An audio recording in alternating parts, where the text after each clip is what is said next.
ada masalah. Beda dengan yang agak ke dalam gitu.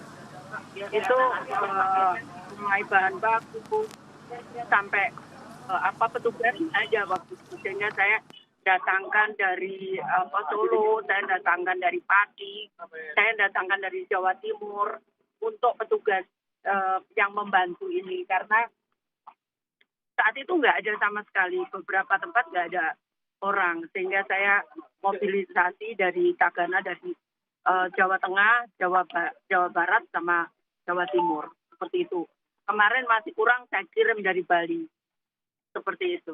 Terkait air bersih di daerah pelosok lebih banyaknya apa namanya? Ya memang, ya karena itu nanti mungkin ini kalau sudah masyarakat sudah kebutuhan dasarnya untuk makan sudah clear. Saya coba prioritas pertama kemarin kita sudah diskusi untuk memperbaiki jaringan jaringan air kita perbaiki. Memang mungkin agak berat, nanti kita akan komunikasi dengan daerah, juga Kementerian PUPR, karena tidak bisa kemudian, karena tempatnya ini menyebar, kita sangat sulit untuk distribusi air gitu. Mana yang di atas itu jalannya sempit-sempit gitu. Jadi kita juga kesulitan gitu untuk sehingga beberapa tempat bahkan saya minta buat sumur bor. Jadi udah kita buat sumur bor aja di situ. Tapi di warung kondang itu udah 3 hari ini belum bisa karena masih 12 meter, kedalamannya masih cukup dalam gitu. Seperti itu ya. Bu tadi sempat beli nasi.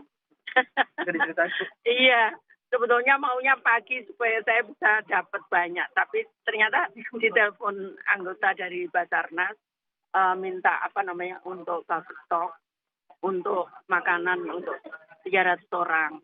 Oke, saya bilang itu. Nah, saya kan kalau sekarang kalau nanti sore gitu udah bisa. Ini mungkin saya pesani tambah gitu. Itu mungkin langsung bisa kalau nanti. Tapi kalau kalau siang ini mungkin nggak, anak-anak udah nggak bisa kalau nambah segitu banyak gitu. Nah, makanya terus kemudian saya berikan dulu gitu. Iya. Terkait pengungsi yang masih menggunakan terpal, Bu, untuk ganti ke tenda bagaimana, Bu? Ya, memang tenda kita habis sudah. Saya sudah di semua ini ada berapa balai ya? 13 balai udah kita ambil semua tenda itu. Nah, akhirnya kita juga beli hanya terpal gulung ini untuk membantu mereka begitu.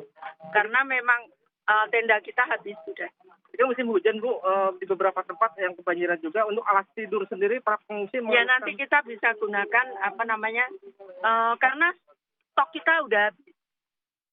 Ya, stok kita udah kita keluarkan semua. Bahkan ini akhirnya kita harus beli untuk tenda ini gitu. Kalau stok dari kita sudah kita keluarkan semua. Seperti itu. Masyarakat yang masih sulit untuk dijangkau itu masih akan kerjasama dengan aparat kepolisian biar nggak ada penyekatan di tengah jalan. Enggak.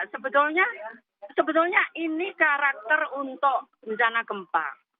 Jadi beda dengan bencana banjir. Kalau gempa itu memang dia berusaha untuk di tempat di rumahnya. Meskipun di luar. Ini ciri khas, saya udah agak hafal gitu. Kalau banjir dia langsung mobilisasi ngumpul di satu tempat. Tapi kalau gempa, dia sebagian besar itu yang rumahnya masih utuh atau sebagian rusak. Itu berat untuk meninggalkan rumah. Sehingga ya itu memang risikonya. Kita harus jalan, makanya tadi Pak Roni cerita, dia masuk mana Pak Roni? Dia masuk. Saya tugaskan sekarang seluruh posko itu dia masuk ke dalam-dalam untuk mencari itu. Mana-mana tempat. Memang seperti itu. Jadi karena kalau ini kenapa saya laporkan kemarin Pak Presiden, Pak. Ini mungkin kalau dari sisi saya belum tahu sampai terakhir ini korban. Mungkin tidak sebanyak misalkan di Mamuju atau Majeli. Tapi penyelesaiannya lebih sulit. Karena ini nyebar. Satu nyebar, yang kedua itu titik-titiknya itu di sini ada, kemudian bisa, di sini nggak ada. izinnya ada gitu. Nah, jadi karena itu kita juga semakin sulit mendeteksikan sekalian tadi saya sampaikan masyarakat biasanya nggak mau meninggalkan rumahnya kalau gempa itu. Jadi dia pengen tetap di situ karena meskipun rumah itu roboh mungkin ada barang-barang yang masih tertinggal yang masih bisa mereka ambil nanti setelah itu gitu. Itu sudah ciri itu di mana-mana seperti itu.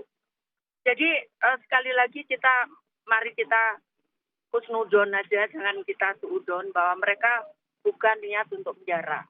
Tapi mereka memang mungkin tidak ada makanan dan sebagainya. Secara teori kemarin waktu itu kan kita di stop waktu kita bawa air ke atas. Saya sampaikan waktu lapor di grup, saya sampaikan kasih aja. Udah nanti kalau kita habis, ya kita ambil lagi gitu. Gitu, saya sampaikan begitu. Karena memang saya udah kerahkan mobil tangki 15. Tapi memang karena tadi tempatnya jauh-jauh, kita naik aja kemarin di tempatnya Pak Ketut itu 2 jam. Turun 4 jam. Nah, tangki balik-balik gitu kan ya lama gitu, bukan berat, lama. Satu jalannya kemudian ke atas itu sulit gitu. Seperti itu.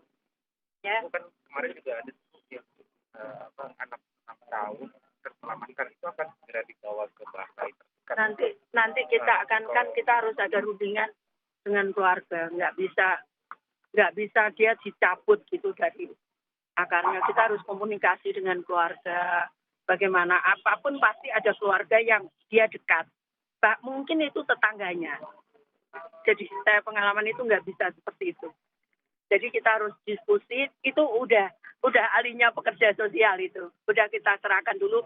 Aku pun nggak bisa nangani itu karena itu memang harus ada situasional di mana nanti ada keputusan seperti apa. Seperti itu. Nggak bisa biar dia sembuh dulu. Dia kan masih trauma, kemudian masih kemarin saya lihat juga masih susah makan, gitu. Biar dia sehat dulu, nanti kalau dia sudah sehat kita akan diskusi dengan keluarga yang dia kenal baik. Keluarga kenal baik itu bisa tetangga, bisa itu. Nanti kemudian dengan Pak RT, Pak RW. Ada pendamping sosial ya? Ada psikolognya dari rumah sakit juga ada psikolog. Ya.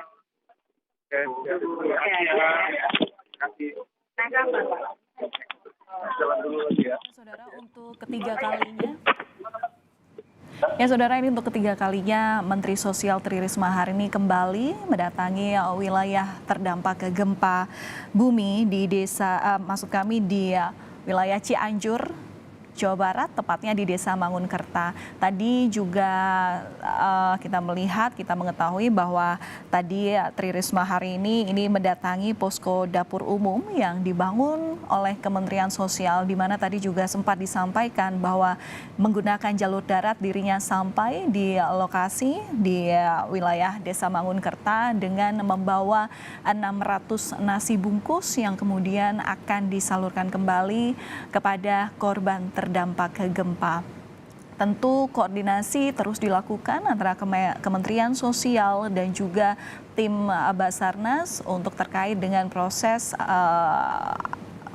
penyembuhan trauma begitu dan juga proses evakuasi dan juga pencarian.